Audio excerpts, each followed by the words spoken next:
আসসালামু আলাইকুম, সবাইকে স্বাগতম। আজকের ভিডিওতে আমরা এমন একটি বিষয় নিয়ে আলোচনা করব যা মালয়েশিয়ায় কাজের উদ্দেশ্য যেতে চান এমন প্রত্যেক মানুষের জন্য খুবই গুরুত্বপূর্ণ।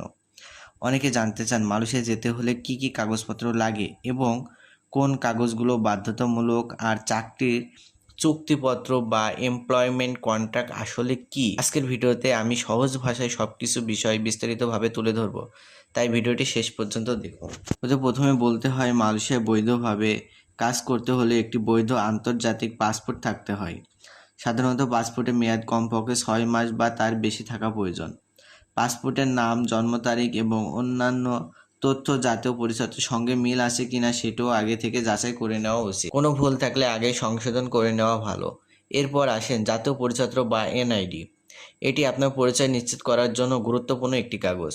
অনেক সময় আবেদন প্রক্রিয়ায় এনআইডির কপি জমা দিতে হয়, তাই এটি আপডেট এবং পরিষ্কার থাকা জরুরি। এরপর সবচেয়ে গুরুত্বপূর্ণ বিষয় হলো, মালয়েশিয়ার কোনো কোম্পানি চাকরির অফার একজন নিয়োগকর্তা যখন আপনাকে কাজের জন্য নির্বাচন করেন, তখন তিনি একটি জব অফার বা চাকরির প্রস্তাব পাঠান। এই অফারের ভিত্তিতে ভিসা প্রক্রিয়া শুরু হয়। এরপর মেডিকেল পরীক্ষা করতে হয়। সরকার নির্ধারিত মেডিকেল সেন্টারে স্বাস্থ্য পরীক্ষা সম্পূর্ণ করতে হয়। যে পরীক্ষায় আপনি শারীরিকভাবে কাজের উপযুক্ত হলে বিবেচিত হলে পরবর্তী ধাপে যাওয়া সম্ভব হয়। অনেক ক্ষেত্রে পুলিশ ক্লিয়ারেন্স সার্টিফিকেটও প্রয়োজন হতে পারে। এর মাধ্যমে প্রমাণ করা হয় যে আপনার বিরুদ্ধে গুরুতর কোনো অপরাধমূলক রেকর্ড নেই। পাসপোর্ট সাইজের সম্পর্কিত রঙিন ছবিও প্রয়োজন হয়। সাধারণত ভিসা আবেদন, বিভিন্ন ফর্ম এবং অন্যান্য নথির কয়েক কপি ছবি জমা দিতে হয়। যদি আপনি কোনো নির্দিষ্ট কাজে দক্ষ হন, যেমন welding, electrician, plumbing, machine operator বা অন্যান্য কারিগর কাজ, তাহলে সেই প্রশিক্ষণের সনদ বা অভিজ্ঞতার কাগজ থাকলে তা জমা দেওয়া ভালো।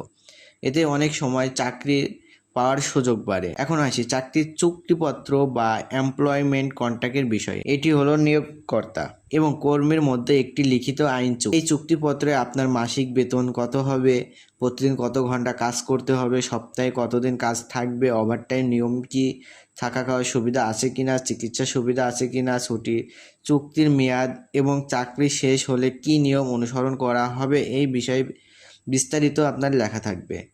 আপনি কখনোই চুক্তিপত্র না পড়ে না বুঝে কোনো কাগজপত্র স্বাক্ষর করবেন না। যদি কোনো বিষয় বুঝতে সমস্যা হয়, তাহলে রিক্রুটিং এজেন্সি বা সংশ্লিষ্ট কর্মকর্তার কাছ থেকে পরিষ্কারভাবে জেনে নিন। কারণ একবার চুক্তিপত্র স্বাক্ষর করার পরে আপনি সেটি আপনার জন্য নিয়োগকর্তার মধ্যে অফিসিয়াল চুক্তি হিসেবে গণ্য হবে। চুক্তিপত্র যদি লেখা থাকে আপনার মাসিক বেতন 1700 রিঙ্গিত হলে, তাহলে আপনি 1300 রিঙ্গিত দেওয়া হলে আপনি অভিযোগ করার অধিকার রাখেন। আবার যদি সেখানে লেখা থাকে কোম্পানি থাকার ব্যবস্থা দেবে, তাহলে সেই সুবিধা পাওয়ার অধিকার আপনার রয়েছে। তাই চুক্তিপত্র খুবই গুরুত্বপূর্ণ একটি নথি। মালয়েশিয়ায় যাওয়ার আগে অবশ্যই নিশ্চিত করুন যে আপনার ভিসা, ওয়ার্ক পারমিট এবং অন্যান্য কাগজপত্র বৈধ। কোনো দালাল বা অবৈধ ব্যক্তির কথায় বিশ্বাস করে টাকা লেনদেন করবেন না। সব সময় সরকার অনুমোদিত রিক্রুটিং এজেন্সির মাধ্যমে আবেদন করুন। অবশেষে একটি বিষয় মনে রাখবেন, মালয়েশিয়ায় ভিসা এবং শ্রমিক নিয়োগের সময় পরিবর্তিত হতে পারে। তাই আবেদন করার আগে সংশ্লিষ্ট সরকারি কর্তৃপক্ষ ও অনুমোদিত রিক্রুটিং এজেন্সির কাছ থেকে সর্বশেষ তথ্য জেনে নিন। এতে আপনি প্রতারণা থেকে বাঁচবেন এবং নিরাপদভাবে বিদেশ যেতে পারবেন। আশা করি আজকের ভিডিও মালয়েশিয়া যেতে কি কি কাগজ লাগে এবং চুক্তিপত্র কি, এই দুটি বিষয় সম্পর্কে পরিষ্কার ধারণা পেয়েছেন। ভিডিওটি যদি আপনার ভালো লাগে তাহলে একটি লাইক দিন, বন্ধুদের সঙ্গে শেয়ার করুন এবং প্রবাস ভিসা ও চাকরি সংক্রান্ত নির্ভরযোগ্য তথ্য পেতে আমাদের চ্যানেলটি সাবস্ক্রাইব করুন। সবাই ভালো থাকুন, সুস্থ থাকুন। আল্লাহ হাফেজ।